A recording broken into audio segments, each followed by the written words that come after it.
with 16 points total. Waking looking solid, having one Waking coming in 39th place into this match here. Keeper picking up lots of Waking has a short rotation to make his way in, has Mayhem in front of him. Let's see who has the advantage here. Gray has a nice perch on top of a mountain here. So many people in this for Savage, and that's what I'm very concerned about for Savage here. He has so much people surrounding him on this rotation. Yeah, he has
I saw a lot of people in the endgame chat.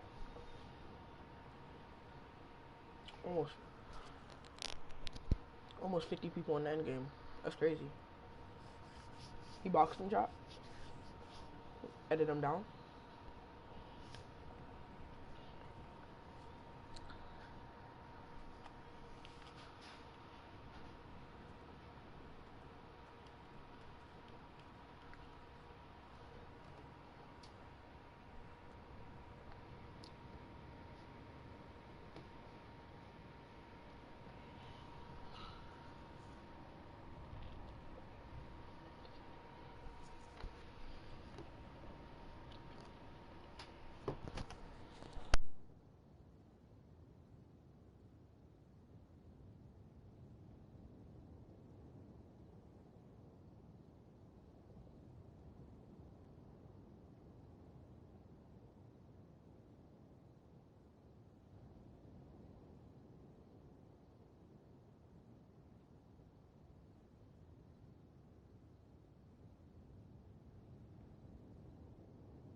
Y'all hear chat?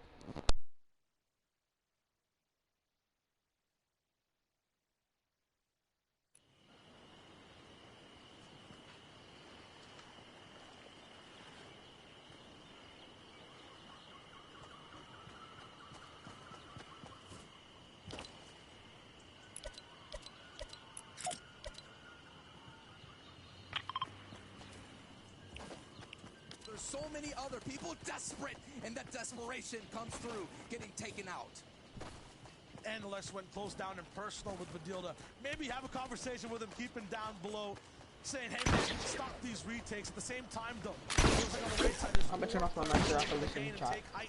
That's been the thing that's been winning these solo games towards the very end. Now going towards the 8th zone. Deceptos, Granjo, Light all the way down below. Tayson's still alive as well on the same layer as Vidil, but it's Andalex who gets to play this 90-degree angle and sit like a king all the way up. Meanwhile, on the peasant layers down below, it's chaos all around, over the wall, and Ford of the shotguns get shot in front of you.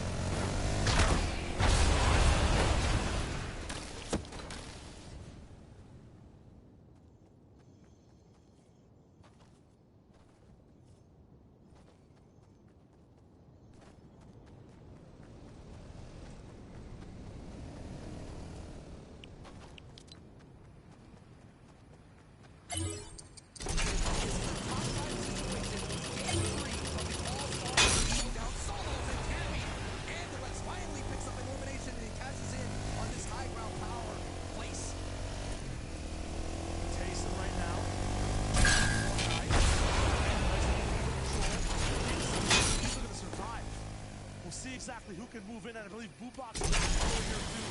He's just absolutely chaotic, breaks the wall in front of him and takes a shot. It's a steep price to pay to stay alive. And now Tayson, barely any builds. He's using the last few for the final fight. Takes one more. So damage. Has a jump on Boobox, and a full HP player gets taken out. A lot of mats for him to work with now. But still, Kinsell, he's on the sidelines. 6 walks out for his own. Huge from Tayson. Can he get 2 in a row here? It'll be against all odds right now as Andalex has the world and more on high ground. The pressure's there too. This will have to be the retake of the century. Chuck splash in. Gets back in. But no, Andalex puts a cap on it, puts a shot on it, and takes away game 3. Let's take a look how it all went down. Andalex from the high ground picks up 1 E-limb, and then he finally gets the last 2 there. That was huge to stop Tayson. That may have saved the tournament from Tayson because Andalex, the former FNCS champion, shows out and finally shows up. You talked about redemption. This could be the start and the rise of Andalex flying high with Team Falcon.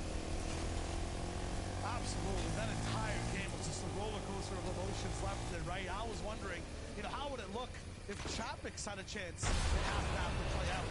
But even Savage rolling in some struggles here and there, but at the same time, he's picking up a few eliminations. It feels like all our competitors are finally waiting for competition. Pino actually taking shots with Shizo as well halfway through Sancho.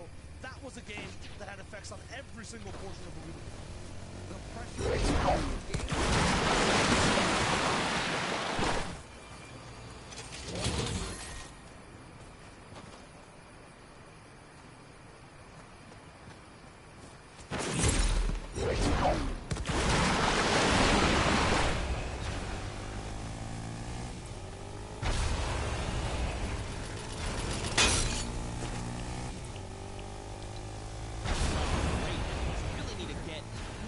Just a handful, 2 or 3 is really not enough.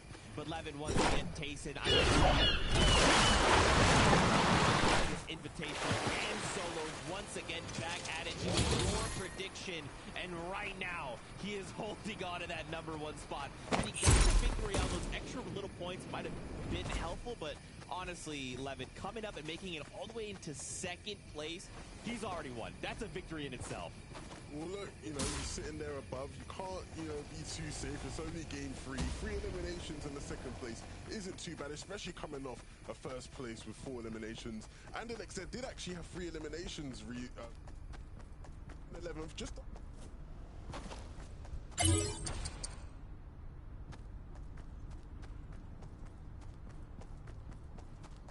Evenly. Going to Andalex and standard win for him, and it's good to see him finally getting involved, Reese. It's good to see him finally getting involved, and in all honesty, this kind of reminds me of his last season too, where they had a really bad first day in trios, and then the 2nd day they came back up. But look, we have to talk about that clip by Noah Riley right there. Ulrich Someone I know on Twitter tweeted that Nate just got the no really treatment, and that is exactly what just happened. Absolutely beautiful box by him. And again, this was Thomas HD. Remember, he was third coming into this game, but just was not able to put it together, having such poor rotations earlier on coming into the zone. Just didn't have anything to work with in the moving zones. Yeah, this is, you know, I talked about the chaos earlier, right? There is just so much going on. But you're seeing now, you know, even with the Storm, you know, you have these players who are able to just stay consistent. And Taysom has really shown how to do that. When he's on low like that, he is just going to hit you shots. He is going to get the wins. And to be honest, there's not really much he could do here against Underlex, when Underlex is positioned here with so much health, with so much materials. It's just a matter of how long he could stay up for. Honestly, though, if you want to win the All-Star Showdown, you got to start picking it up, because Taysom will just run away with it if you allow him to continue to have these games.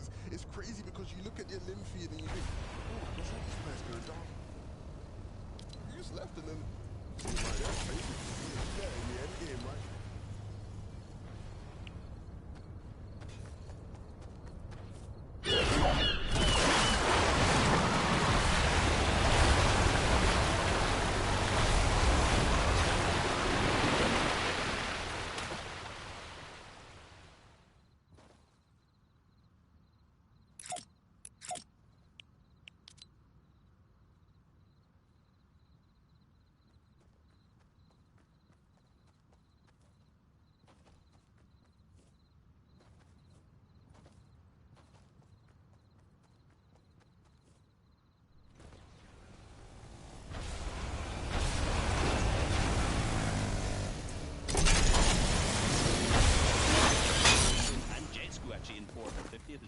So, guys left to go. I hate to cut you off, but I'm getting word the bus is going. We got to go back onto the casters and send it back our way for the next game here for the FNCS Invitational. Hey, the FNCS Invitational might get renamed to the TNCS Invitational, because right now, Sancho, it's Tayson's world, and if it's one more game, it might be his universe that we're living in. I mean, Tayson landing, you know, has so much mobility, so much freedom to do what he does best, and Tayson right now, this is match 4. You're seeing the island there in front of you. All our competitors right now. That's who actually fights for the support. Shiza was been in first. Himself, back in the two-time pre-match champion in 6. Wow, anything is happening right now. The chaos is unfolding, Shio. So, hey, man, that's 4. I don't know what to expect.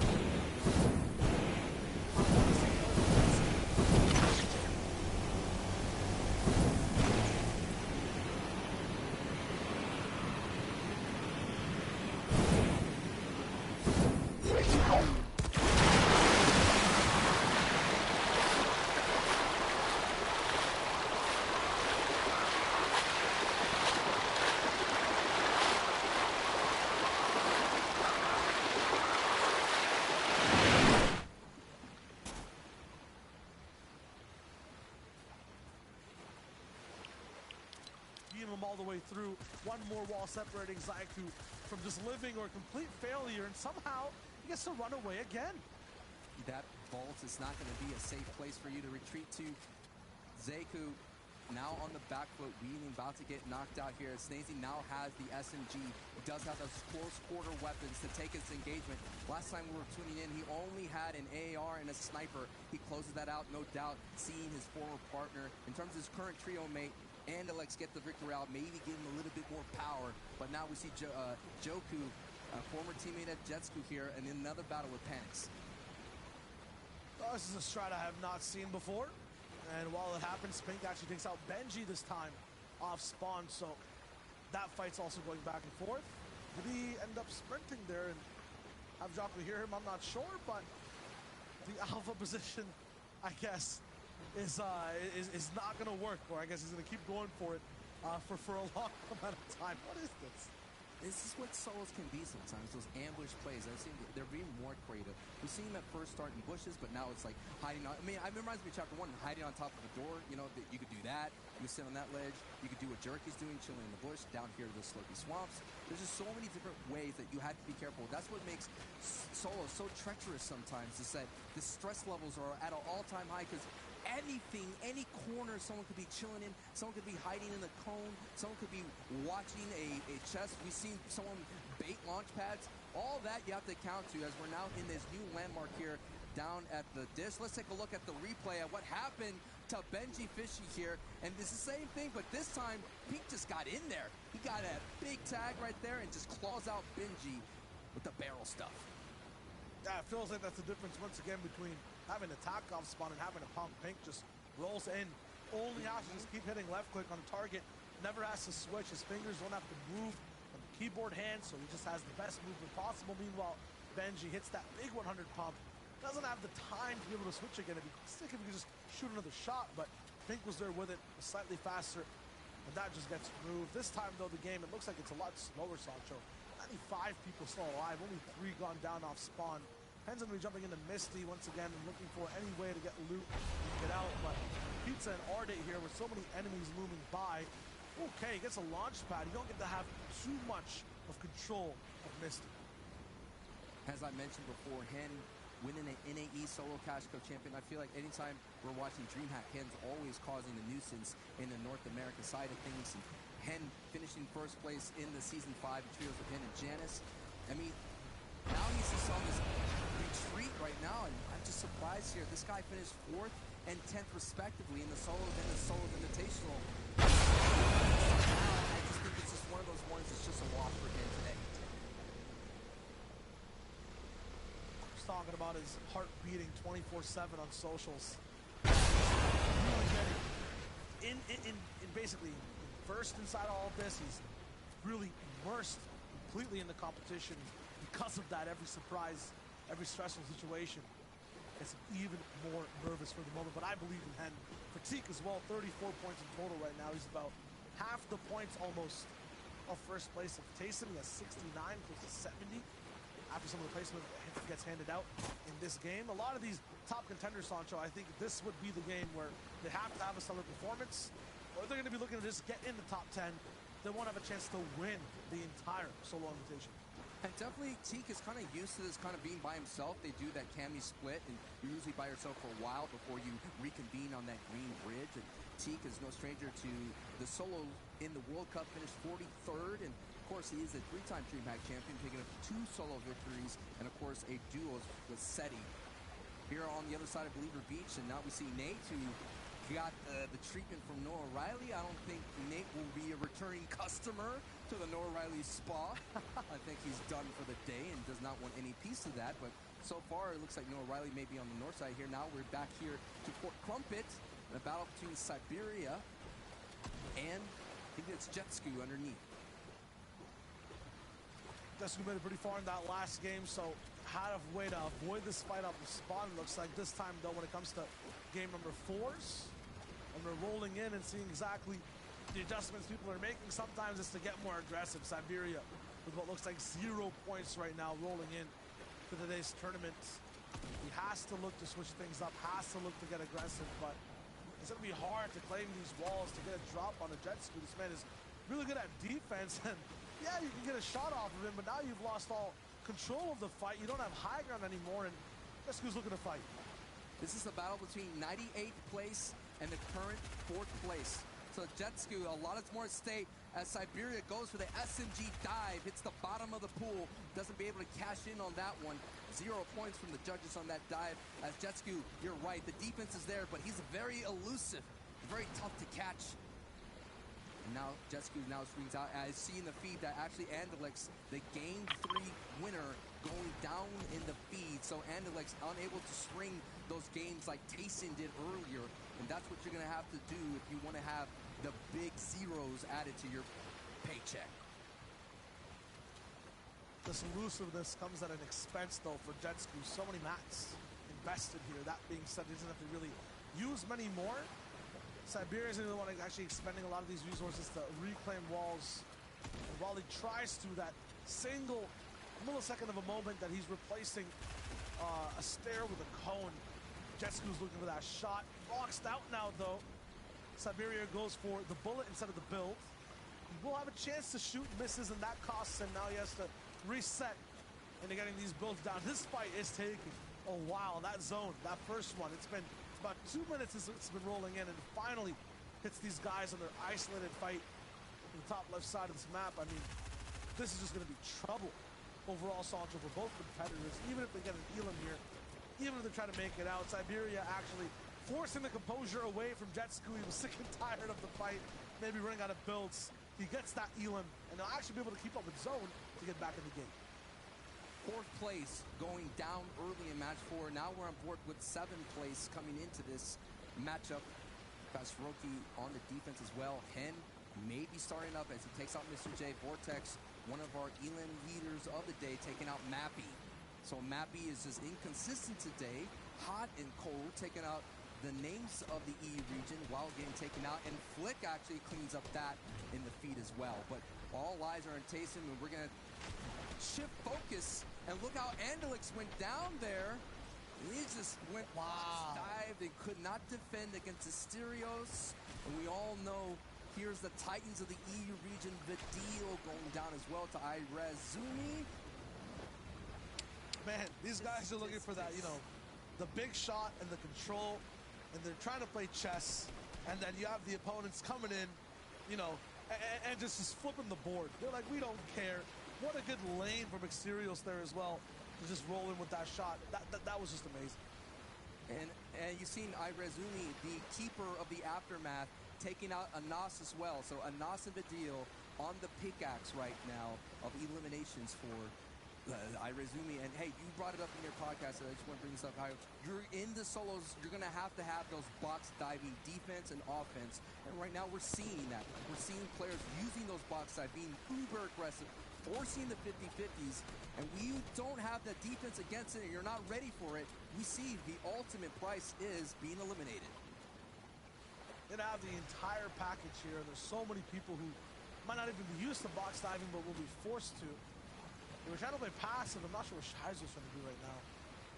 You could just roll off the right side here, man, but obviously that's something behind. Is that there's no reboot card in the zone. There was something there. I guess I missed it. Maybe it was builds. I mean, this is the thing, like, Shizo, yeah, you started off hot, but we all kind of be like, there was like an asterisk there, Shizo. We all know that Shizo, can he do it for these kind of a game's intensity? Yeah, he was able to capture the glory early on, but it is so tough to keep on. It is definitely a marathon here, and Shizo needs to survive that to be able to answer his critics, so to speak. I still don't see what he was trying to do. Big trap, though. Not his 4, gets the reset, gets him up, but he's taking too long. Okay. Wow. Has the next shot, too. Everyone has a pump right now. For some reason, can't transition into a spray or upkeeping the pressure of damage fast, and it's costing them. This tack is just winning every single early game fights. And Shizo, I mean, I guess it's unorthodox. It's unexpected. He's doing some weird pathing inside that storm to find some type of item. It baits out that opponent there, and he just gets the Elam. And Shizo just silencing those critics for a brief moment here as Kinzel picks up Malabuka. Now we're on board with Thomas HD making his way through, and looks like we're going to have an in-game near Weeping Woods. So a lot of sight lines will be blocked by the trees. We always have to bring that up, especially in a launch pad mobility meta. So that's going to afford a lot of people to be able to get those easy glides here. Now up to Bony Burbs. You're taking a look at Reason, who landed here during the FNCS Trios. Reason has a great stake of over tags with that burst rifle. He is in the scary spot and the riskiest spot in the server right now, and it might not look like it, but every time I see someone 4 or 5 layers up at the moment, they're getting sniped, Sancho. Traffic's half, people rotating. Barely even peeking his head, he's staying dynamic. I mean, Thomas HD, it's just there, right? Like, it just, it is so difficult to go for search tags in this manner, which is why maybe we're seeing a lot of box dives, but for some reason, every single tower right now is getting invaded by sniper shots. And you're hearing those sniper shots ring out in the distance. Absolutely, so we'll see. Reason make a switch right there. Floki finding out at Log Jam 2. Be a tricky type fight to actually get in. Up with the Burger joint as well. They'll dive in, and now the builds are set ablaze. Floki in third place here. So just like we saw Jetsku go down early, this is going to be big. He's going up against the FNCS champion from last season in Queasy here. Floki using every aggression he can with the pickaxe here. This is the nice pressure that we've been seeing. This is definitely expending the mats of Queasy here. He forgets to block his backside. Puts up some mats and he keeps going forward. He has the tunnel vision and he has Queasy in his sights. He wants this elimination here, but you have to be careful. All it takes is one pump reaction, and it looks like it's gonna have to be a tack shotgun reaction, and that will stop you right in your tracks as Matzo picks up Sapin. Queasy also up inside a fight. Still. Sapin picked up left and right, yes, but from what I'm looking at right now, everyone's just forced into these battles just because Look of at the this surge. feet, bro. It's massive. But Floki's found it, right? He's found it over and blocked it off with the ramp now, so it's not going to be possible to do. He's able to replace that wall. Gotta think about it though, Sancho. Zone is going to be moving in just a minute here. I know there's some people taking storm surge damage right now around. It's actually Wakey who, oh no, loses his shield. That's even worse for the moment. These four people, I would say only one survives making it in the circle. Who is going to be the one in this Fatal 4 battle here at Lockjam? Janus gets taken out in the feet. Janus coming in 43rd in this fight. Wakey in desperate need of Storm Surge. That's why he's entering this fray. Here comes Slender, the two Loot boys kind of swirling around this engagement now. Wakey has to get in, dude. He has to get in. He's not being really aggressive. He's trying to catch somebody, but the Storm Surge, those purple lightning is making him an easy target, and Queasy gets right in his face and takes him out quickly with some 2 shots of attack. Only one person was brave enough to stay here inside, and that was Queasy. Look at this Elam real quick right now. Boom, boom, Wakey. Caught like, you know, when the shoelace is completely untied. Drops a launch pad as well for Queasy to use for the rest of the game. He will be slightly delayed on that rotation. Hey, you know, I'm not gonna lie, dude. It took me a while to learn how to tie my shoelaces, dude. I used to be a Velcro kid. Nothing wrong with that. Nothing wrong with that. But now, what I'm concerned about is we saw Andalix, we saw Snazy finding some success. Point to is struggling today. Xweez is one of those other people that are really quick to get into those eliminations. It's Janus, O'Reilly, and Xweez. And so far, this is not working out for him.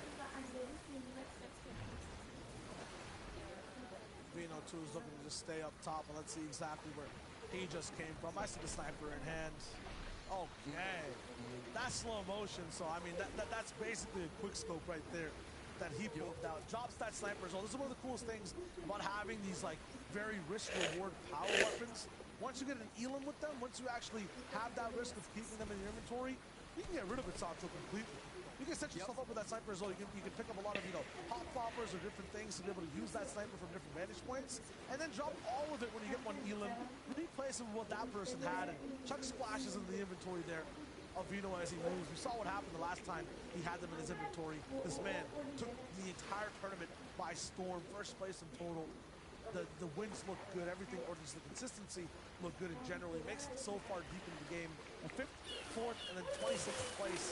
Now he's going to be looking to get consistent once again. For Xweez, consistency, I mean, that's just thrown out the window right now. He's trying to just get one game on the board. You're all looking at Xweez here. Comes in 11th place. Last time we had a Souls competition, that was about 9 months ago. And now back to Mr. Savage, another EU star. Not yet. This rocket has not left. It's not in the stratosphere. It's not in space. Right now, Savage going for the clever edit down chop. Oh my goodness, but that gets the attention of the lobby. And Savage has been in this position before. It was last season in the FNCS. In about game 11, I believe, he was on this rotation through Weeping Woods, needing to have a game to be able to hold on, and now Savage still in the world of hurt. I'm wondering why he just basically unedited all his builds completely. It feels like people would then catch an eye to that happening right there too. Up there, maybe he thought someone was up there, I'm not quite sure, but I agree with you. Yeah, that literally just got more eyes on him. There's something there that I guess I just missed, because definitely wouldn't be that much of an obvious mistake. Still, the roll in He'll get pressured, had lots of eyes on him, maybe it was just completely indifferent. Cammy's kind of popping off and moving up the ranks as well. Game to game, making it further on. Kaiser, I mean, he's picked up two. I was looking at his socials for a minute as well. He was like, man, these games are not going my way. I might just turn on the key, and he really is. He picks up Cammy. He picks up another. He's looking to be dangerous. Shizo, though, I mean, I am pausing all my analysis when I see this man move. He does things I can't predict, Sancho. So I'm going to enjoy the way he's attacking the field right now. What he has to do is use this unorthodox way to make his way through on this rotation. No arrows looking his way, and he's been free all day. Just free. Sometimes you look at a guy and you're like, wow, he has it all, he has it all figured out. And then you try to mimic what he exactly does, and you pay the price. Folks, this is not supposed to be happening. Shizo's not supposed to be moving. This guy, all the bullets, he's like, enter the code. He sees the ones and zeros, and no one can touch this man. This is just crazy. He gets boxed off as well by Bad Sniper. Gets the lift for now. Okay, punishment finally comes in. I feel like he's surrounding himself with certain zones and players that might not be as good as punishing mistakes, or they're figuring out their own things as well. I feel like Shizo just has...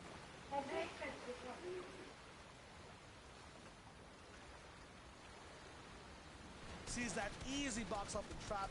Gets the Elam, and more importantly, Sancho, look at the AR, look at the options. He has so many. Gold Sniper in tow, Purple Tack, Launchpad. This, if there's anyone on the server right now that has a maximum potential to do well this game, it has to be Bad Sniper. Agent Bad Sniper took out Mr. Shizo, but we're taking a look at the mini-map on the bottom right.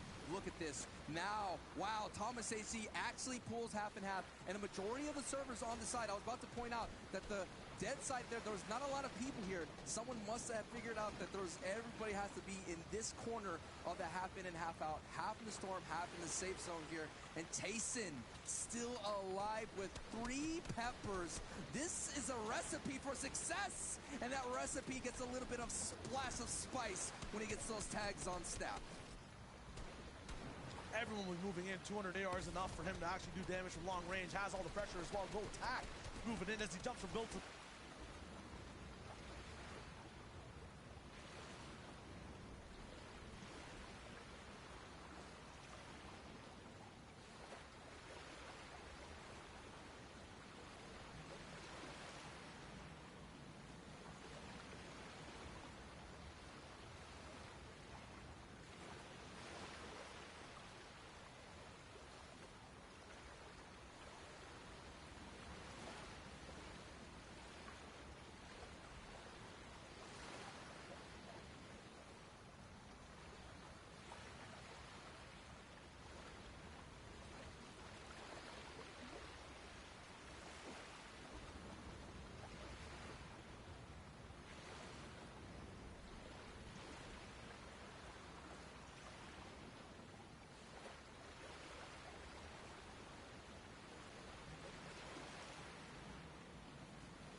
elimination ones we've been, expecting out of the top players.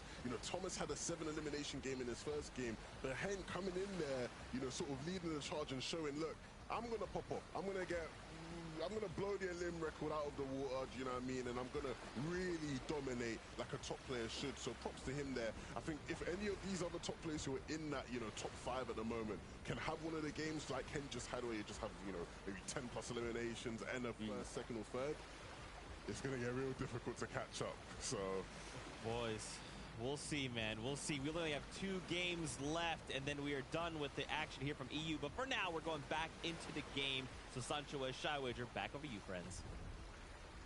Game 5, and we feel alive right now, Sancho. This is where things really start to get different in the competition. Things kind of, solidify up. Some people choose to be a little bit more gaseous and move all the way around the map. I mean, this is going to be where the pedal hits the metal. Absolutely, and you're seeing the names of the region putting that pedal to the metal like Hen. Reese nailed it right there, literally vaulting up the board. And just how close he was, he easily could have been in the top 10 right now if he picked up those last 2 eliminations and the victory royale. We saw it. He got a big shot and just was able to get it and just snatch away those 2 eliminations at the very end. But wow, this is the finish that we're expecting. It's all-star solo Showdown. And Shayo, man, I'm just hoping maybe our prediction of Savage could kind of get up there right there just like him. Possibly. For me, I'm kind of switching over the stocks from Savage to Taste. Do that for the moment. I can do what I want. 100%. Right now, this man, he's holding in. He's tied for first place with Vino. I feel like Vino's also just having such cool ways of surviving all the way towards endgame. I mean, this is looking really good for Tayson, though. We're trying to see him, it was the first, second, and fifth now, that first game being a 91st. Game 5, I feel like a VR has to come through again. He has to separate himself from Vito and everyone else as well.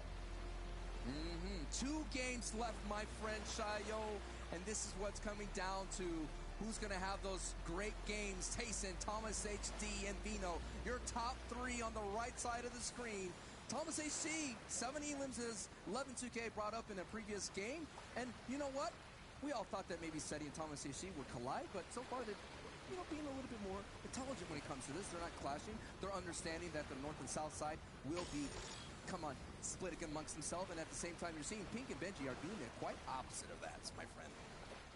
Yeah, I think when it comes to this POI, just in general, it's just really hard to get good loot and fight and be on good time as well. There's so many ways that Seti can go. And Benji on the turret. He almost did it though, dude. Oh my God, what? There's no way.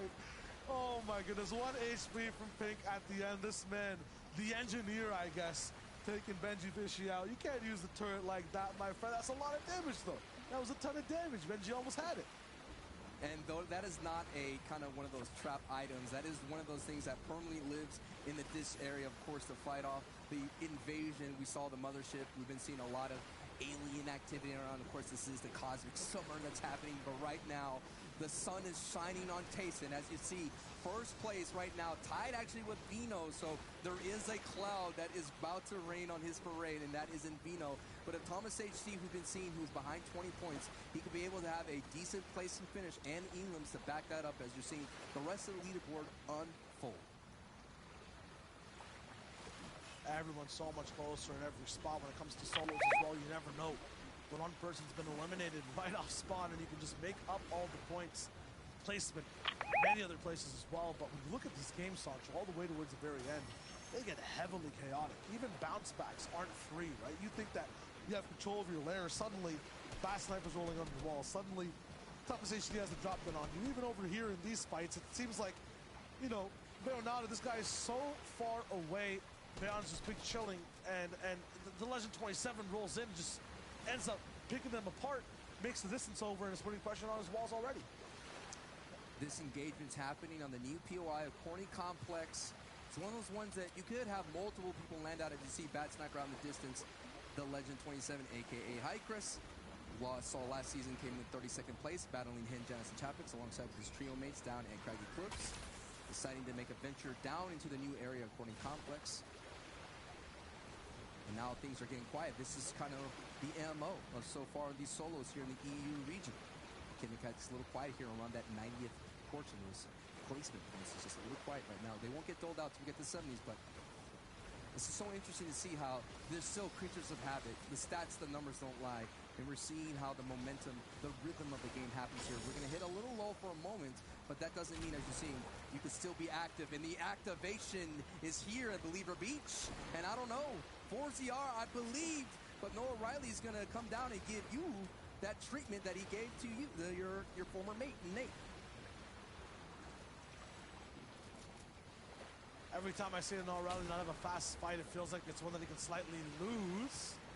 Whenever you're in your edits as well, you feel like you're unstoppable, invincible, but it's not going to be possible.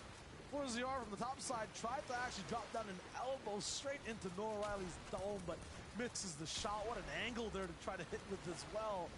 Okay, I guess 4ZR, he's been used to every single move that Noah Riley's making. It's that whole thing about, you know, reliving the same day, the same situation again and again and again. He realizes all the moves he's trying to make. He's dipping and dodging, not even getting hit. Noah Riley now up inside the water, one build left. 4ZR can really go for this one and get revenge. This is the jump start that 4ZR may need. Only 5 points in today's competition. 91st place. Knowing that he has Noah Riley on the ropes. Yes. Knocked out KO. We could see another type of hidden performance. One tremendous pop-off game could get you on that leaderboard. And this is what's the magic of solos, especially with 2 elims. When you get to that top 10, just like Hen did, you get placement points alongside with every elim here. So 4ZR, this is where it has to happen. You only have 2 games left, and you're in one of them right here. It's all about linking the back-to-backs. We saw it happen a lot for, you know, 6-game formats in the World Cup where people have insane back-to-back games, 6-game formats in Cash Cups where, you know, the MMR is a little bit different. You come through and then boom, you're looking really good in your last 2 games. Right now, though, it's a set lobby. Everyone is going to have the same opponents they're facing again and again and again. They'll have to just switch up the style completely. Pray that it works for those last 2 games. Not even people alive. Shizo going in for the shots right here. Was looking so good in 2nd place overall at some point. But after that last game, not having much of a say in it whatsoever. So many people caught up. Now in 9th, rolling in once again. The tie up top is Tayson and Vino on 90. It looks so good for the moment. Shizo, though, he's looking to try to crawl back. The unorthodox play style, the southpaw type of boxer beats is going to be here, active against the Siptos, but this man is used to catching punches. Will throw one straight back, and Shizo will have to retreat. And it looks eliminating pizza. A lot of jabs are coming to Shizo's way. He is putting up a decent defense here, but Nebs, who's in 5th place currently coming into this match, looming out in the distance, coming from the deep wood dish, formerly known as Stealthy Stronghold. And look at that repositioning from Nebs. The flank is there, and now Shizo's in a world of hurt. Deceptos gets the spoils from Nebs' flank, but Nebs knows that Deceptos is low. Look at that, with that siphon of health, gets up to 60 HP. Now he's gonna pop some minis and be at 110 HP. Illocrat's finally picking up a few of the feed. This fight's going on all the way toward the backside. Nebs is looking for that back-to-back as well in this game. Wanky fighting once again, and he needs to hit shots fast now. I think it's the 3rd game I've seen he's having some Storm Surge problems, but a nice 66 pump might be enough for him to just dump that entire fight and move on. He was definitely just looking for the tags. Will pepper straight away, leave Jetsku and Malabuka to their own.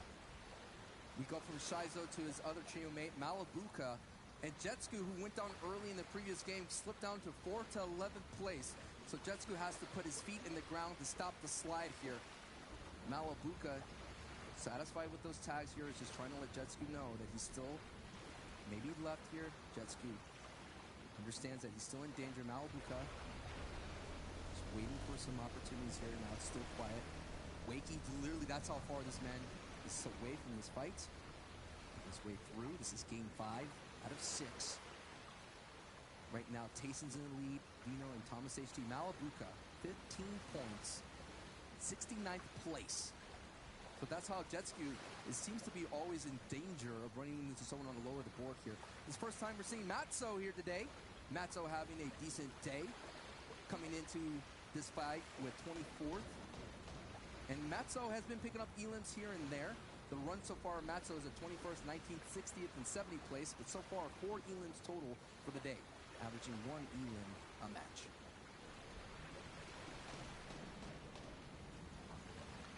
Let's put things into perspective for a 6-game type of format. I would say the first 4 games are like one movie you're looking at for all these players. Has a very similar plot. You're trying to do everything right? And then this 5th game we're watching right now, Sancho, I'm kind of equating everything to a trilogy here, so it's the sequel. It's kind of the mid one. These guys will change things. It has as much of an impact as those first 4 games on how you switch things up. That final game is the ending to that trilogy of 6 games. I know it doesn't make that much sense, but bear with me. The trilogy of 6 games these guys are playing.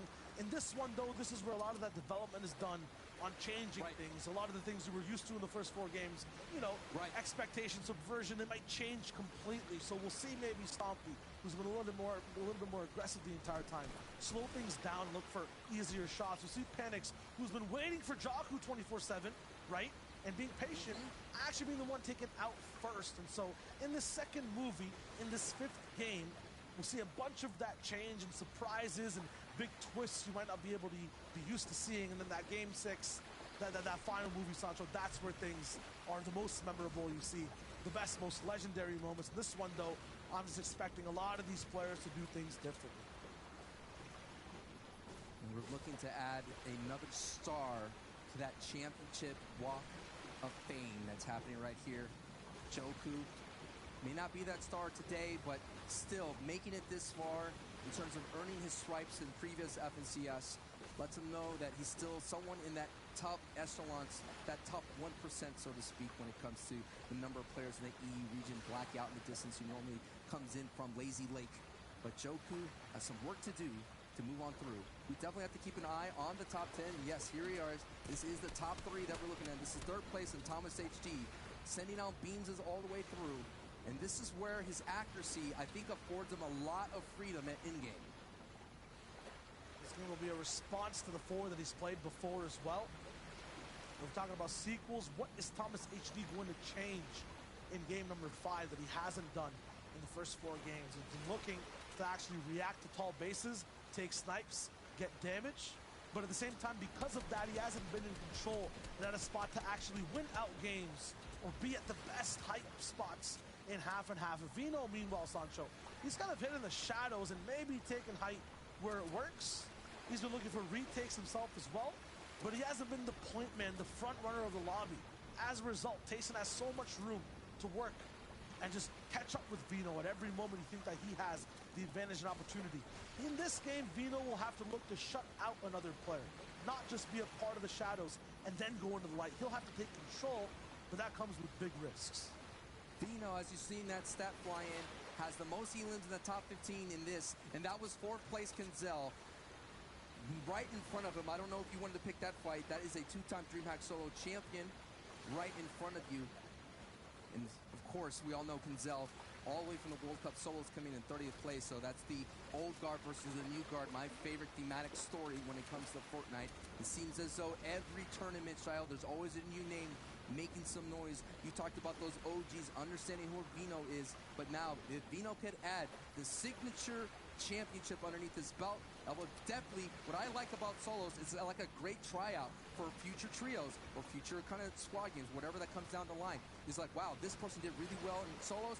I know this person is he's very intelligent in his rotations, and he could get some eliminations, and he could get those viable storm tags when needed. As you see in the feed, Analyx taking down iDrop.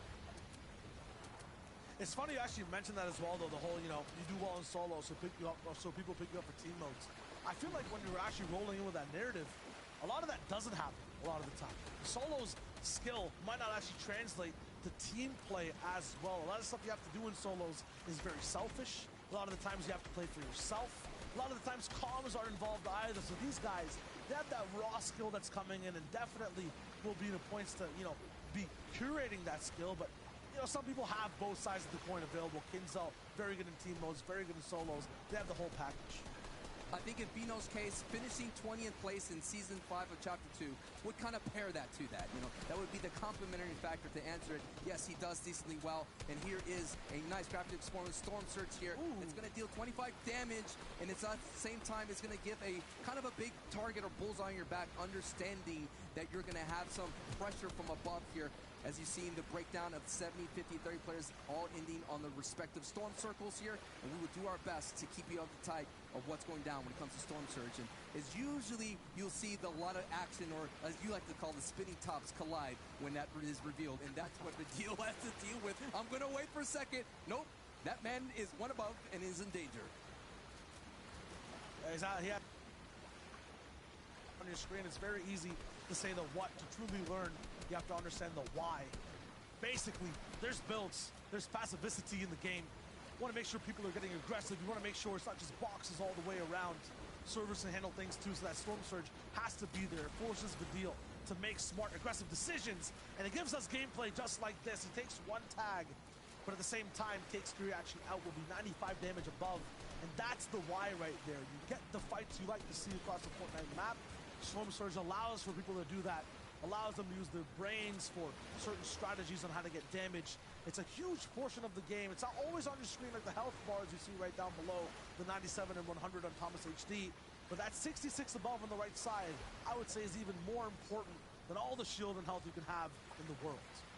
And he does not have a sniper. This is where he likes to be. This is very comfortable. Alongside with his trio mates of the Nostra Flake, they kind of put up on these ridge mountain types as Ardent picks up Paco right there. But yeah, they like to sit up in these ridges. Let's take a look at the replay on how Ardent picked up Paco there. Sitting on a stair right above, uses the attack, as you're seeing, is so aggressive against bills, especially wood ones. And it was that dangerous 50-50. But now Ardent has a little bit of lobby focus in Kaiser. And I believe that is, I'm not quite sure who's up there. Yes, that is Blackie, who we saw a little bit earlier in the game. And for that fight right there with Ardent, every box fight is basically about patterns in time and space. So when you're trying to break down a ramp, it takes time to basically, you know, switch to your pickaxe and break that ramp and get an advantage. Because of that time, you'll see opponents move a different way in space right there. When Ardent was actually rolling in, he defied the normal time. Instead of taking out his pickaxe, he just shot that ramp completely. Because of the faster time, his opponent was misplaced in space, and as a result, he gets the elimination. It sounds kind of complicated, but basically, when you move faster in general, you find yourself surprising your opponent. When you go for risks like, you know, using a bullet to shoot out a ramp, not having that bullet ready for your opponent, you could trick them up and then hit a harder shot. Ardent doing really well there at playing the mind game inside the box fight. Now we'll go into the mastermind Tayson so far, who's been so good at getting out of every max zone, at playing Surge well, at manipulating time and space. Ardent going down, but, you know, this time Tayson is still alive. We'll see exactly what he does in game number 5. Tayson's day has been phenomenal, with only one hiccup at the start, finishing 91st place with 0 elims. And after that, 1st, 2nd, and 5th place. Nebs, on the same kind of a track of consistency, only had 1 hiccup here, but he had 1 victory royale with 4 elims. And that is the kind of games that Nebs has been having. Now we're on board here with Blackie, one of those middle-of-the-pack people that could have that potential to move up the leaderboard with a decent game here. And that's all you're looking for when you got 2 here. Vidil. The decent game is just not there. Cammy just survives a Blackie sniper shot his way. As we're seeing everybody making their movement towards the safe zone here. Mawaka, a name I haven't said today, he's alive. Irezumi, who's been taking out the names of the region, still alive. Mexi here is right above Thomas HD. But here is Hen, the one that had the most insane movement of the day, with 9 eliminations leading the day. Hen so far with 0, but you can't count this man out. At the same time, in 6 games, you can't just choose one to define you. You have to have consistency across the day, and this is the trickiest part of this entire solo showdown, getting from that 4th to 5th zone, getting into half and half. Every single 5-meter distance multiplies by 10 into 50 because of all the shots and pressure you have in front of you. Hen, this is not going to be a smooth flowing river for him to get into the game. He has multiple different opponents and builds in front of him to move through. Even Fast-Roki, who's looking so comfortable in builds, will have to put down pressure on Astafi and take that close range fight. This degrade pump, I mean, it's going to be hard to hit big bangers with that one. It's going to be tough for this man to play his close range aggressive style. He's going to have to be really accurate. Miro getting Elam Masheko, so you're hearing the sounds of the attack. And Fast-Roki, this is what he's been doing all day, just picking at people, trying to triple him up down below. He's going to have to retreat back into his builds just for a brief moment, dip into the minis and the bandage just to hold on. Verox takes out Stompy in the feed, and It looks like the other player that's just above him does not want to be aggressive and chase down past Roki, and that gives him a moment to breathe. Now, look at all the other people here on the outskirts and the outer regions here. Savage, someone just threw down a mark to let them know, and look at it. This whole region has to make a close to max rotation, and that person is Savage right now is one of them. Savage is in big danger of going down with only one corn for White Heels here, and a Nos in his grill, and a Nos picking up Hottie and Savage in 2 blinks of an eye. Anas is too good at picking up the scraps, and today Savage has been having trouble with that pressure, reduced to mere morsels to just get picked up and eaten. Unfortunate for Savage overall. Grey Angel, though, Shaco's, a lot of people who are used to mimicking other players and their strategies, their positions, they're just thriving so far today. Reason picks up Swag, who's been active, but Grey is the first one to pad out in front of 48 other people and only get shot twice. This man is mad, but that craziness gets him one of the best positions in zone. And time to pop to get to 200 HP, pop all his shield right now. Here comes the rest of them, all the other competitors gliding over. Queasy has a great opportunity to find a high ground here. Vino, the recycler of pads, it seems, is another free ride. No eyes are looking their way because they're too busy boxing up. And now Vino, who's close to height right now, and with the slurpfish, he could definitely have another high placement game. Right now, for this end game, in game number 5, it's all about Vino versus Tayson. Where will both these players end up being? Will they start off on height? Who will go down first? That will dictate who comes into the lead in game 6. They were both tied in right coming to this match here, both at 90. Right now, Vino with 94 points right here. And we're going to have to definitely take a look at Tayson here. Vino with 1 elimination in this game, but does not have a lot of firepower in his inventory. That's going to be a danger here. Rutsguard in the cone next door. He's going to send some beams the other way, and here comes Janice. Janice, the 2-time FNCS champion, slows down Vino's aggressiveness. And now you're seeing the tale of 2 stories. You have 2 kind of groups of players, solos on 2 shores here. And looks like one of them is only going to benefit from the first moving, and that is the minority. And Chapik is definitely sitting in one of that front. So expect some beams to go the way through as the majority of the server has to figure out how to make this rotation. Tayson might be down now as all in the game, so it could be all up to Vino to roll all the way through and actually take the lead off of game number 5. Janice will try to make his duel's legacy actually survive here in the 5th game. He's gatekeeping a lot of players, not landing absolutely all the shots, and is going to go right into his sights, but actually avoid all the shots. Revscar's the one who's eating up a majority of the pressure out of all shields. Mawaka down below gets flicked on. Janice is not stopping and milking this position as fast as possible. Why? The spicy fish, Sacho. He's ready to keep going. He's still pushing on, and he takes out Vino. Oh my goodness, Janice, I thought he was sitting there a little too long on that perch here, but just sitting there just a brief moment, was able to catch Vino, so our top 1 or 2 are out. That's going to open the door for Thomas HT and Kinzel. Kinzel picks up an elimination there on Matzo. Matzo is out. Kinzel with this first elim of this match here, getting closer and closer to some big placement. Now we have to figure out where the next zone is going to be revealed. It is Reason on height. Irez is going for that desperate take for high take, and if that's going to be an opportunity for Reason to find that elim.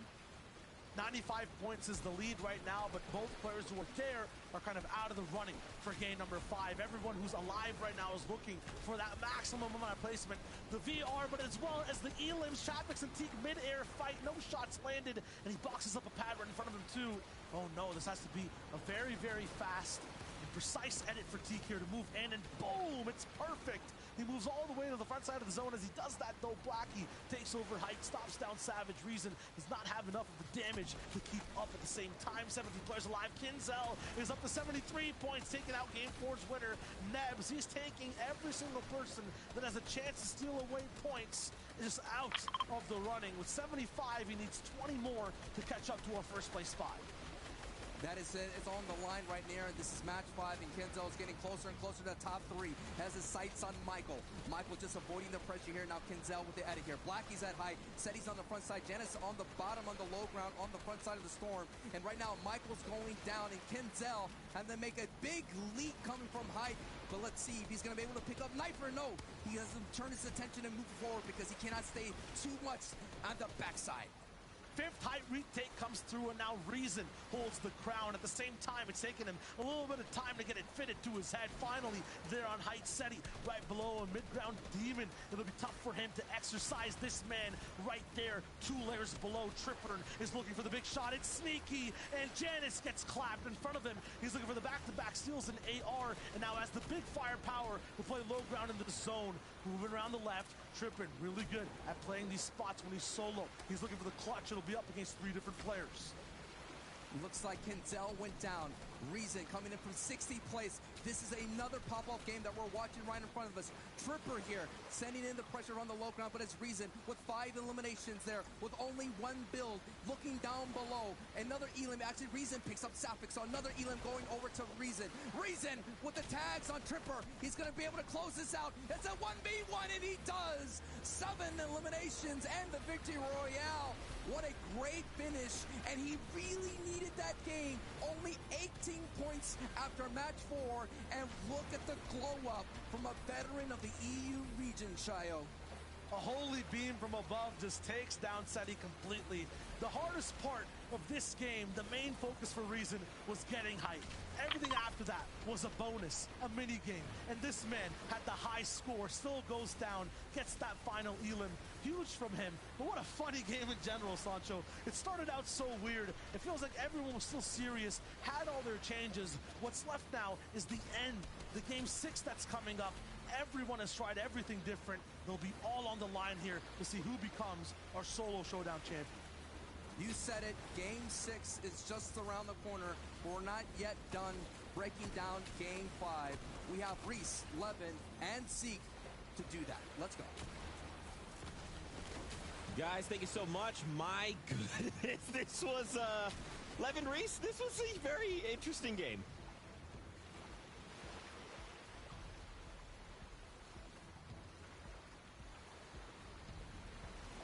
Yeah, the game was an interesting one. It was, we had a lot of action, and I think it's the story of solos where you just have non-stop action here and there. You have these players cycling in and out like we sort of established earlier. I think the big thing for me when watching that, seeing Reason actually put in a performance, is Reason's that sort of player where you do expect him to have games like this. I think coming into this tournament, for me at least, you know, I said Tayson was my favorite. If I was to pick a second, it would have been Reason. I genuinely expected Reason to hit the ground running, come in and put in a mad performance.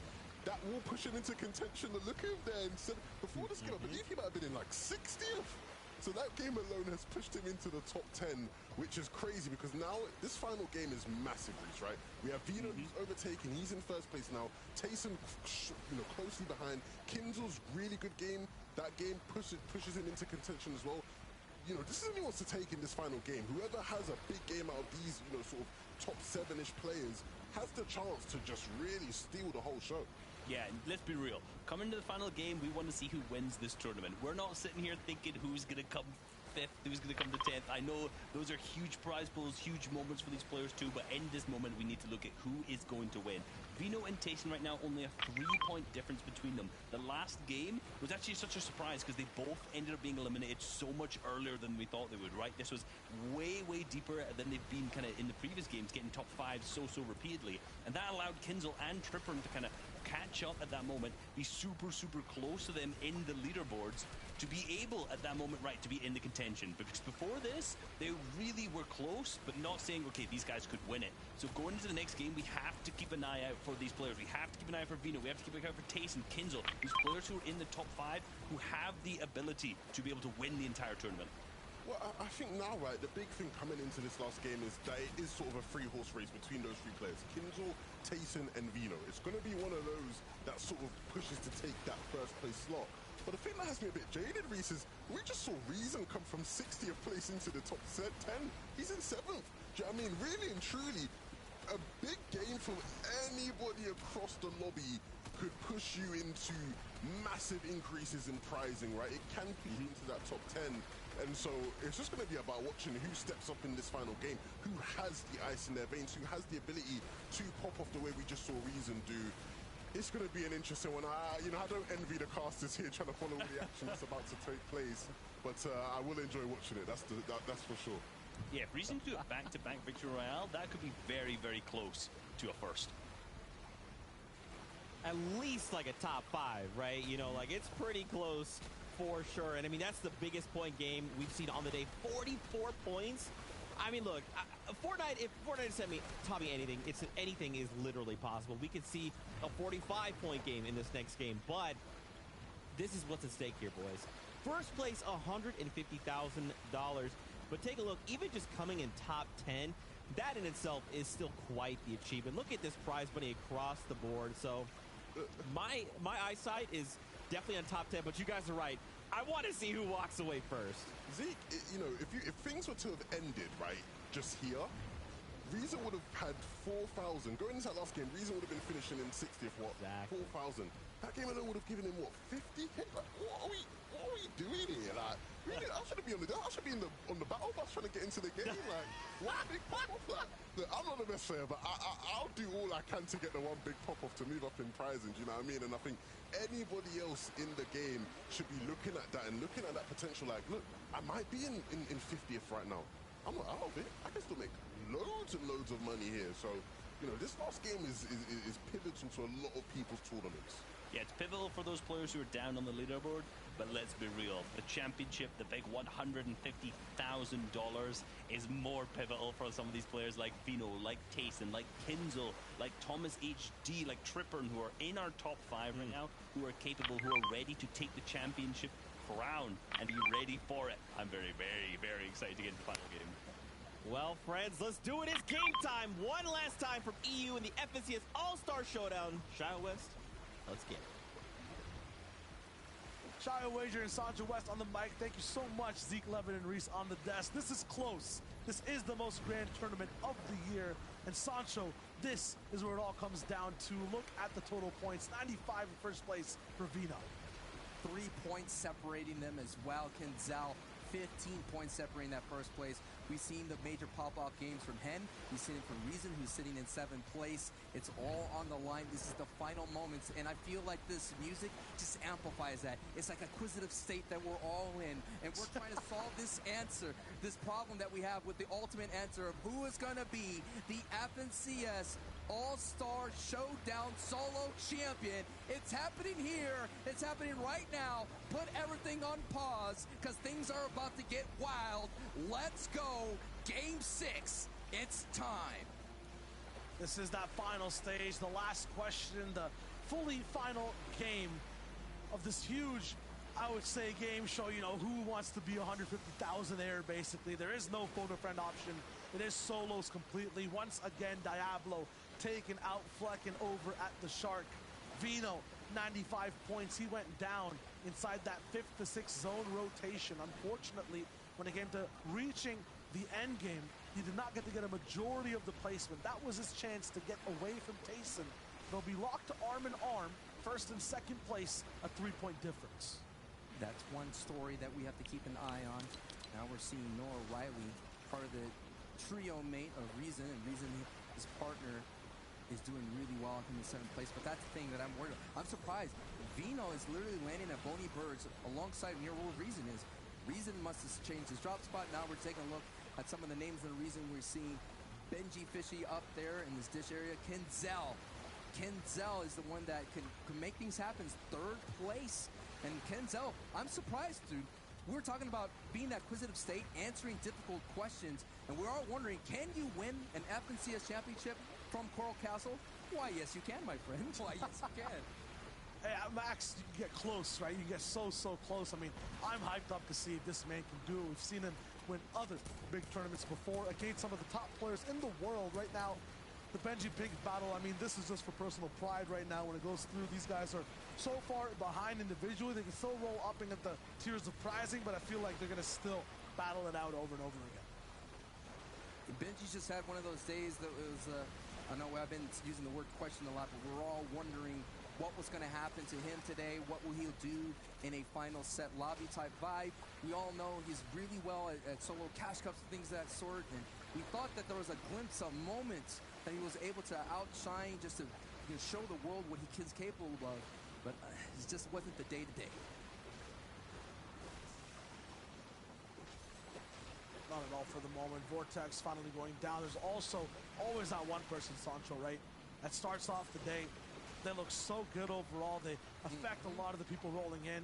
And I just see high potential for Vortex for the rest of any other solos competition. If he gets a hold on the pressure on the nerves and he upkeeps that aggressive stance, can definitely affect a lot of people and be just like Vidil and Reason when it comes to aggressiveness.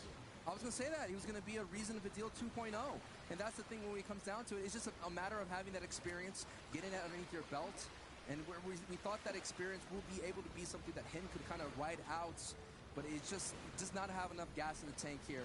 I mean, we're talking about a pop-off of astronomical versions. I remember last season I said that one person could come. I said exactly. I was like, Hen could actually win the Sol with this trio mate, but that last game was just a little bit too much to bear. As you're seeing Pink being a little bit too much to bear for Benji Fishy. Benji Fishy's tournament run is over.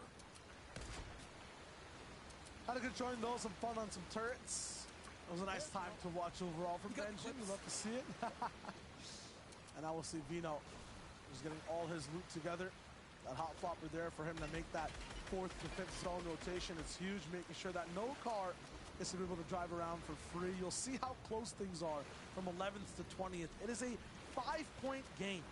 It is literally 2 elims, just a little bit of placement as well, that can boost you up so far in prizing, that get you even into the top 10, Sancho. This is one of the closest solo competitions we've seen in EU. Vino coming from that all-star play-in, coming in 2nd place. He had an average points of 15 per game, average placement of 26 and 15 elims. So he's playing a little bit better than himself at the moment, and he's doing it in a high-tier set lobby. As you see, Reason, oh my goodness, wait, go back. He got tagged by a snipe. He got tagged by a snipe. Vino got tagged by a snipe from the distance here. He's got to box up now.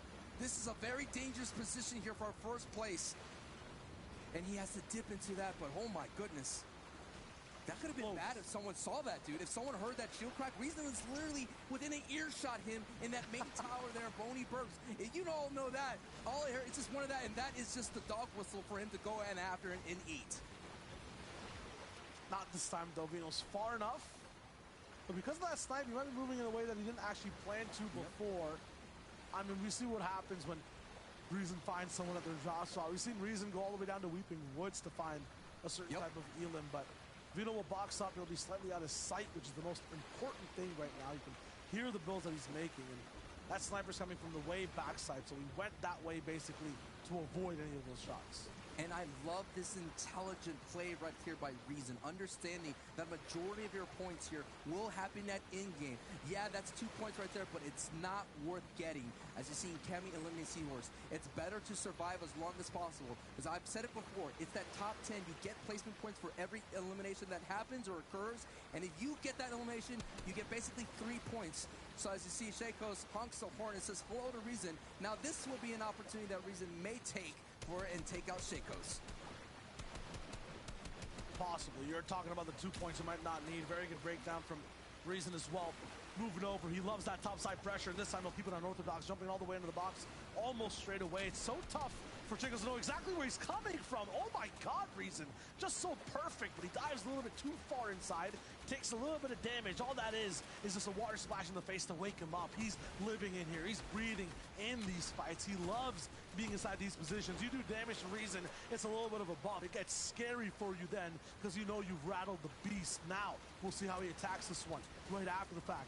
Is it going to be a 50 pot he goes for it? I don't think there's enough time. Has to maybe go for the shot first. He extends out the base to get a little bit of room to pop that 50. Lots of mats invested here, but he has around 600 to still work with.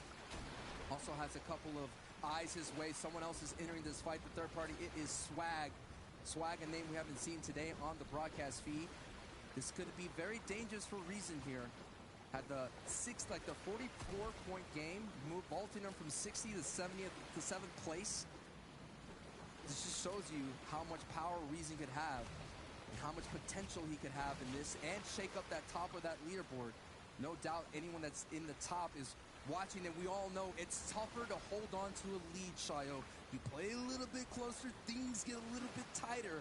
As Thomas HD, who has been around in the top 5, it seems like all day, has yet to get a victory royale. We all know he could do it. We all see him get the snipes. You take a look at the history of it. He came in 8th, 28th place in game 2. 3rd, he had a 19th place finish.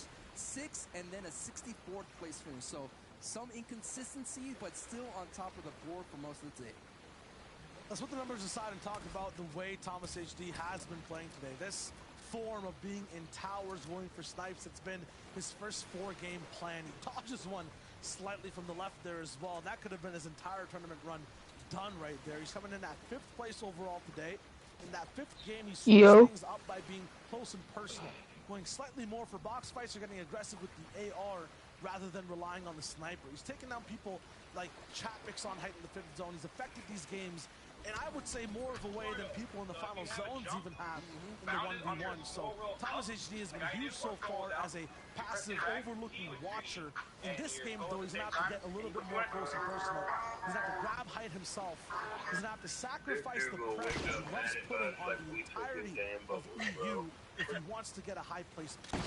And he's been getting a lot of pressure from the storm circles, and we saw that stat fly in that when he does not pull that half in and half out, and when he has to go a max distance, he's been able to survive, and he's been getting the max placements there. So no matter what, if the odds are against him, if the pressure is coming from the game itself, he still shows out. The pressure right here for Tayson, we talked about it. Was it Levin saying like, hey Tayson, after that first showing where he finished in 91st place, he's like, Tayson, if you don't finish in the top 10, then you did not have a great run here today. But Tayson responded like a champion should, and he's still sitting in 2nd place. He went down early in the previous match here, only getting 2 points. So right now, only 3 points currently behind Vino. Trippin also almost won the last game in the final 1v1 against Reason. It was literally a matter of 7 HP, 1 missed shot that separated him from being at 78 points and possibly already in 3rd and closer to 2nd place for the moment. Very strong players all around. You're talking about Tayson, though, the way he's been playing, he's very, very good at just playing in isolation and early and mid-game. That last game, he was kind of following other people's build paths. It's what you have to do if you want to save a lot of materials. But because of it, he kind of left that eye of the storm, you know, just being alone the entire time. Got caught in the hurricane of so many other players who were down bad on Surge, went down in 50th place overall from half and half into the 6th zone. 85 people alive right now. There's Nebs, who has huge waves and moves inside the late game. This guy's a retaker. The longer he survives, the more he abuses opponents' mistakes, the more he likes to overtake higher positions. And yes, it's just the 2nd zone. If this goes from the number 2 to 4, 5, or 6, everyone else in 1st place down to 6 could be in trouble.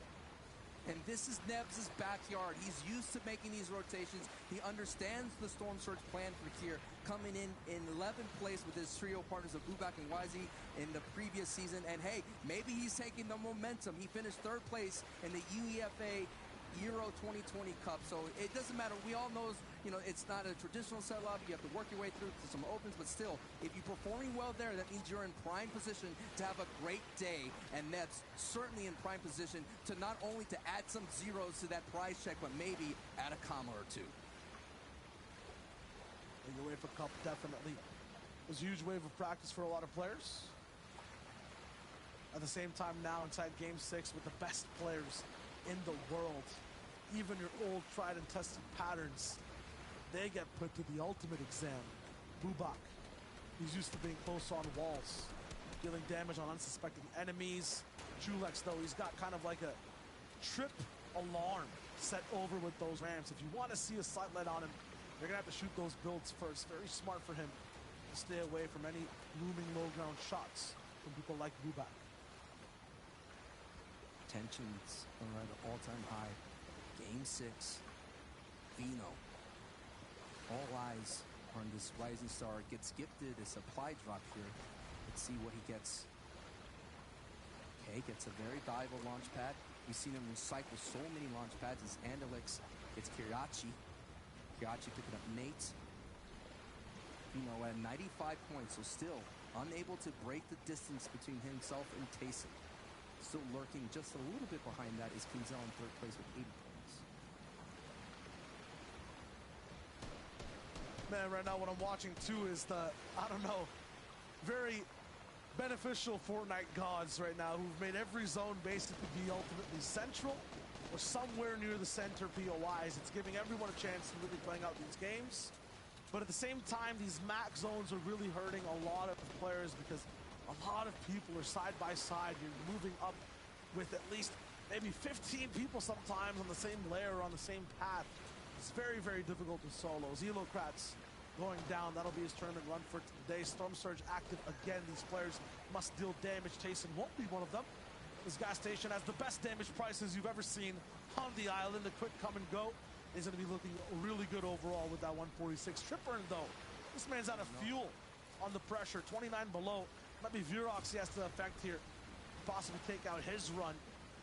It looks like he might be doing a little bit of emo. He knows exactly what Tripper needs to do. These are metal builds. This is pressure from all sides. An AR being shot down. Lightning strikes from above. Neither the players nor the gods are allowing Tripper a free pass into this final game. And it'll be Virox, who's the lobby, I don't know, chalet that just says, hey man, it's your time has come. Here's your keys back. That'll be the 6 games you get to play. And that's such a mistimed valet trip for Tripper. 4th place out. Only 2 points, actually 1 point behind Kenzel from getting into 3rd place. So that gives an opportunity for Thomas HC, Nebs, and Reason to move up the board. Even Bubak could catch up here, and Vino has picked up another, is getting slowly but surely got a placement point right there. I was seeing him picking up Joe, and he just wants no business up here. Every single title name or card that you see in front of our top 3 is so much at high alert that's happening right now. You don't want to take a shot, you don't want to shoot at them, you just want to skate on through and hopefully make it to in-game. I'm so excited for Vino right now, though, and Kinzel. Both these players play so well. When inside that 3rd and 4th zone, they're basically invisible when no one shoots at them once. They both are basically thinking a lot, don't have that added pressure of pressure, and every time we see them in this way, they hit a top 5. Even from our, our POVs and our broadcast production, they seem to sneak on through, and man, we can't even catch them with that. Absolutely, and now we'll see a man who likes having the added pressure, likes playing off of other people's side of the piece, and he's there. But once again, he likes having this 3x3 box around him basically free. The game that we saw that he had this much control around him in space, I believe he ended up picking up Nebs on low ground. It was game number 2. It's the same game that he won as well. So when Tayson's in here, when he has control, it's kind of like organized control of chaos that's around him as well. He plays very, very well. He dictates, he orchestrates the people around him. He baits people in the bad spots. He forces eliminations. It's very good, and he's at that starting spot right now. At 10th place, Snazy was just eliminated as well. So 2 people in the top 10 gone, Tripper and Snazy. Now, this is it. Zone 4 is about to reveal. All these people on the outer edge of Zone 3 may have to either make a long rotation, a very short one. Time will tell here. It's coming down to the final moments, the final storm circles here. Janice in 41st place. This is what's so wild, Shayo, is that there's still names in this lobby, still players in this lobby that could be a big factor, that could be that tsunami, that could cause the chaos to stop someone on their run. Definitely lots of players at the table. For Janice, it might be an all-in type of move right now. The loadout not looking too good. The gas canister's there. Might have a pattern few rounds, but you know what happens when you finally have that position. It's a sign up. Upgraded. Then still counteracting there. The king, the machete, I would say. This dude is here, sideswiping at Trio's endgame. And he has a free pass in the zone. He's going to need a victory royale to get him from 6 all the way to 1st. That's what's on stake for Nebs. And now I'm going to help you out. Look at that golden number. The threshold right now for 1st is at 96 points. So if we're going to switch POVs here and you want to keep up with us in the chaos, just look at that number. So 66, you're seeing a 30-point difference, and that is a victory royale. So if Nebs can do that, could make this ultimate comeback, that is what's on the line. I have to be Vino and Tayson going down, which is highly unlikely at this moment, but at the same time did happen in that last game. Their ultimate test will be the 5th zone. Vino, 2 pads now in his inventory. Has a lot of materials as well to work with, but at the same time, they might just last him a single little zone. He's getting a little bit pressured on all sides. His thinking might be slightly slower. It's 4ZR, who's basically been trained by Reason at Believer Beach the entire tournament in defense of these box fights. So it'll be a very, very difficult man to invade and shoot. He's basically been fighting the best fighter on EU and winning today. This is what I'm talking about. 4ZR, a very tremendous opponent, knows how to play defense like you point out, Shayo. So Vino has to be careful. Here it is, the top 3. Vino, Tayson, and Kinzel, and we're seeing how close they are. Only 3-point difference between Vino and Tayson, and right now a 12 points between Kinzel and Tayson. Kinzel literally has a world of work to do. Yes, he's in the top 3, but he is literally 10 points behind. 5 eliminations is what he needs. He needs to start having his game right now. Put the pressure on. Blow up gas cans. The loot looks so good, though. It's just, he can't just sit idly by. We know that if he hits endgame and Vino and Tayson are alive, these guys survive as long as he does. He needs to make up that difference in elims, something that is very difficult to do, not only for Kinzel, but just in solos in general. So that will be at stake for him. Has to be double digits right here. Kinzel's having the best solo performance in Season 3. He only had 26 points, and the Invitational came in at 63rd, so he's going all the way back to his 30th placement of the World Cup solos. He's going all the way back to his DreamHack Solo Championship, so that is the time machine that Kinzel's right now. The old guard showing up, being that bright star that he's always been here at the All-Star Showdown Solo. We keep talking about tests back and forth. And this is not one that Kinzel has to pass only right now, this maximum zone. He has to score in the high 90s, so. Oh my. 4 seconds, he'll have the launch pad to move. It'll be fine. He has 2 in general as well, but no, he elects for the actual spicy fish to get moving. This is genius. A lot of people will be thinking and looking for launch pads the whole way through, so he finds a few around him. He pressures a few players too. If you see someone crazy with attack and steam coming out of their ears, you get out of dodge fast, and Kinzel forces Wakey to put down that pad. He uses it and saves 2 for later. Verox got so lucky. Kinzel was about to glide on into this box, but Verox closed the edit right there. So that would have been a 2 points as Vino picks up another placement point right here, 97.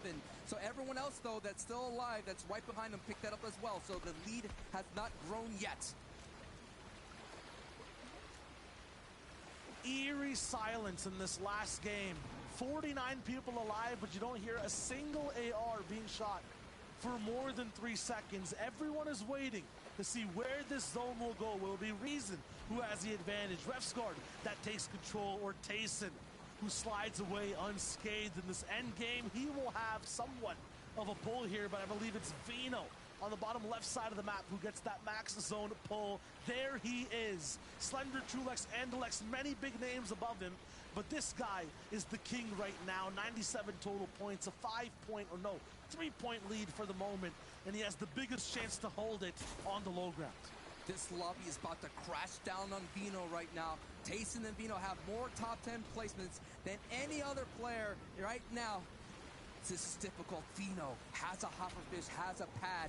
If he could do this right now, he needs to survive as the lobby's going to crash down on him. He may be able to do it as we're on board here with Tayson second place. He's going to have to make a movement, looking through all the opponents. He's working his way through. A sniper shot just misses him and hits the brick here. This is our top 3 making their movement through. Let's see who survives this treacherous rotation. Kinzel's in. He's vibing. Now it is Vino up into the sky. Look at the top of your screen, folks. If Vino can make it to the front side, finds another pad, another moment to breathe as he's gliding through. Can he survive this glide? He sees a lot of names underneath him. He has height and a moment to breathe as Tayson picks up an elimination on the bottom right of your screen. This is a triathlon of a challenge for all these top 3 players. Tayson with that big dash, but Kinzel doesn't make it past that high jump. Another player goes straight into his box. It's Shizo that takes him out, our old second-place warrior who's trying to come back into the sun. At the same time, we see elims all across the feed. Tayson dodging them all right now. 1 point separating Tayson and Vino. 1 point separating our top 2 right now. The elims are made up from Tayson. Top 30 situation. The damage is looking good overall as well. Cammy, Mosh going down, but Tayson's not someone else in the feed. The beam is there. Goodness. Cannot stop the champion right now. 2 elims. I think he's pulled away from exactly where Vino could be. And he's close over to a slightly higher layer as well. Where is Vino? All the way on low ground in his own box. He's biding his time. It doesn't matter just yet. It might be 0 elims, but he's used so many masks to get to this situation. On the backside of Erican. He needs this elim so badly. He has the hop flopper active as well. He can actually make up a lot of space with this one and save materials. He's out now. Completely out for the moment. The final box for Vino on the top right side of your screen. He's 1 point behind Tayson right now, who's all the way up in the land of clouds, editing all the way down below. He's getting closer and closer to Vino. Vino's classic 90-degree spray. It's not enough to actually confirm any eliminations. He just does a little bit of damage. Top 11, but he finds one. A huge elim and lots of mats. 200 to work with. It'll buy him a little bit of time. Taysom, though, on the bottom right. He's looking for his chance. A big beam, lots of shots. He's going for it, but no confirmation. Vino retakes the lead, now in the lead by 1 point. It's 112 to 111. It's coming down to the final moments. We're on board and focusing on Vino as Reason gets taken out by Seti. So it's not going to be another big game from Tayson. But now he has eyes on Ted. Now he has eyes on Vesroki. Did Tayson pick up those eliminations? No. Vesroki just snatches that elim from Nebs here. This is it, folks. Don't go anywhere. It's a top 6 situation, and we have 2 competitors who are going to be able to walk away right now with some big money. Final moments, 5 people left. Vino has height. Tayson all the way in the middle. Those are the 2 eyes, the 2 names you have to be focusing on right now. Tayson is literally in a world of hurt, but at the same time finds 2. That could be the difference. It'll have to be Vino going for the win right now in order to catch up. He's going for Erkin as well. If he gets 3, that could be it. He's moving forward, forcing the placement. Tayson on all walls, but he sees everything through. Finds it. A big matchup. Tayson takes them all. The undisputed best solo player possibly in the entire world. Guild Tayson takes out everyone, literally everyone in this competition, and is your all-star champion. What a dominating way to close it out. The golden boy of the EU region, looking strong and mighty, and got himself the FNCS All-Star Showdown Solo Championship. Wow! 1 by 1, Titan falls. 1 by 1, every single legend in the scene who's looking to stop this man cannot complete the task. He is absolutely unstoppable. He is both that immovable wall and that crazy fast object you cannot slow down. Tayson is just a different beast entirely. Vino survived all the way to the very end. He had height, he had the best rotation, but Tayson himself just had the power, he had the confidence, he had the speed to dive into every box. Right here, he should have been taken out, but Toos couldn't do it. Tayson survived. Vino had the best clutch elimination as well, but at the same time could not use it to get to the very end. Tayson is just a different breed. He is honestly, I would say, one of the best players, if not the best player alive for Fortnite right now. It wasn't supposed to go. It wasn't supposed to go down to that. We've never ever seen that finish before. My goodness, I am Sancho West, alongside with my buddy, my pal, Shayo Wager. Thank you so much, Shayo, for everything you've done for me. It's been a tremendous ride. And wow, man, what a great finish, brother. What a great finish indeed. There's so much to break down in that last game. We got to talk it over and hand it over to Zeke, Levin, and Reese to show us the end of the All-Star event. Tayson! Tayson! What? Tayson! I don't understand. Okay, first off, props to both these players. Vino, there's no reason you should have been alive in that end game. There's literally no reason, and yet you held on. You just crept along in the shadows. You waited to strike. You find someone. You make that impact. You make it work for you. But Tayson, guys, I love, and you can tell the moment that he drops out. This elimination, he's like, wait. You can literally tell he's like, wait, I could do this. I could do this. Drops down, takes the fight below, right here. He's like, oh, okay, wait. No. I don't even, wait, let me come around here. Let me open this wall. He's going to jump. He has to. He has no other choice. I wait for it. Boop. At this point, he's like, all right, I've won. At that point, he's already won. It's too late. He's gotten the eliminations. Vino should have checked him sooner. He should have seen all this happening. He should have gone down. Levin, I don't know how you knew. I don't know who in production gave you the script. But wow. I can see it. It was written in the stars. You know, the last time we had any major solo competition like an FNCS Solos, Tayson was the winner. Tayson was the guy that came in. You know, he's renowned as one of the best players in the world, if not the best. You know, if you had any doubts, you know, take a look at that. Do you know what I mean? I really did believe, like I said at the top of the show, everything was just setting up perfectly for him to be the person to come in and take it. And he had great competition. You know, Vino put up a fight till the very end. Vino had no business, like you said, being involved in that right to the very final moment. And to see it come down to the 1v1, right? Like, this is, you know, this is literally everything you could have possibly wanted. This is insane. Congrats to Tayson on winning the All-Star Showdown. Look, you said right there, Tayson may be one of best, or maybe the best player in the world. I'm sorry, he is. There is no doubt in my mind if Tayson's the best player, not even in EU, in the world right now. No one is able to do what he's doing. The solo placements that he's had alone, and we'll ignore the Trio FNCS Championship, his great placements outside of that as well. 5th in the Invitational, he won the solo FNCS, now he's won this again, and in the fantastic fashion as well. Second, first time it's ever happened to win a True 4 in Fortnite history.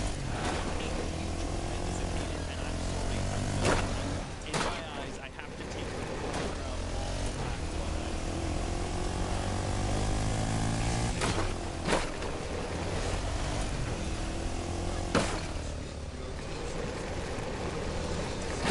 He's been someone who back-to-back FNCSs, you know, people need to see pressure builds diamonds, and he is really a diamond in the rough. When you look at just the consistency he was able to have, to get into endgame, game after game, and honestly, I agree with you. You know, we are watching the best Fortnite player in the world. We are watching like,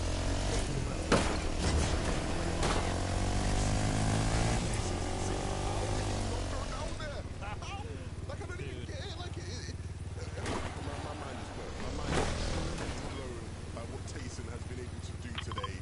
It's crazy. It's absolutely crazy.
Like, you know, we always have these conversations about, you know, solos. It is just so hard to stay consistent. This guy's just won the two competitions at solos last year. Then now winning this, it's like, it doesn't matter. Literally, it does not matter for him. He will just win. Like, come on, man. What are we really doing here, man?